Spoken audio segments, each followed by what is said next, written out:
May isang kwento sa Biblia na madalas iugnay sa pinagmulan ng iba't ibang wika.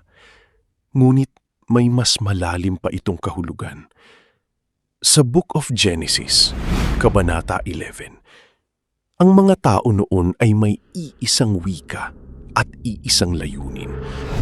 Magtayo ng isang lungsod at isang tore na aabot hanggang langit. Para sa ilan, ito ay simbolo ng pagkakaisa. Ngunit para sa iba, ito ay tanda ng labis na pagtitiwala sa sarili. Isang pagtatakang maabot ang kapangyarihan ng walang hangganan. Ayon sa kwento, nahinto ang proyekto ng mag-iba-iba ang kanilang wika na naging dahilan ng pagkakawatak-watak ng mga tao.